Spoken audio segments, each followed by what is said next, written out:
The world is expressing shock today over the Pope's announcement that he is stepping down.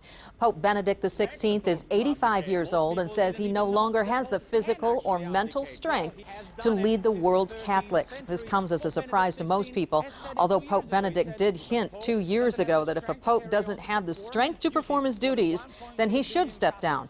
But it's something no one has even considered in modern times.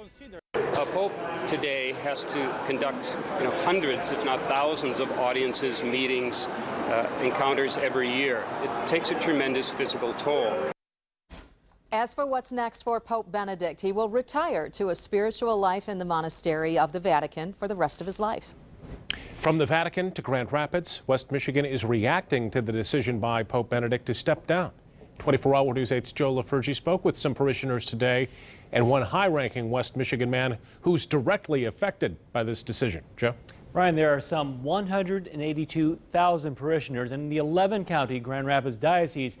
Today, many of them, along with their leader, expressed surprise over the announcement. That surprise announcement was still on the minds of the faithful during the regularly scheduled noon mass at the Cathedral of St. Andrews in downtown Grand Rapids. I was shocked, but it's such a fast-paced world to keep at that age. In one sense, it's a surprise, but in another sense, it isn't, because his health has been diminished. There was no early warning for church leaders. Bishop Walter Hurley learned of the news, like many of us, through an online morning news bulletin. Bishop Hurley last saw the Pope in Rome about a year ago. He says at the time the Pope was engaged in discussions, but it was obvious that age had taken its toll. And while the announcement has come as a surprise, Bishop Hurley says perhaps it shouldn't, that the Pope had brought up the idea of resignation if he became ill before he was elevated in 2005.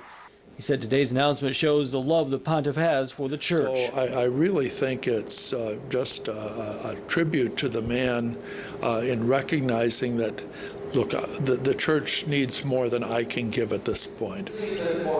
The bishop turned 75 last May, the mandatory retirement age for bishops. He says the naming of his replacement will likely be delayed because of today's announcement, but the bishop says he's in no great hurry to leave the diocese. As I have said to a number of people, I enjoy what I'm doing, and when it's time not to, then I'll retire when someone else is appointed.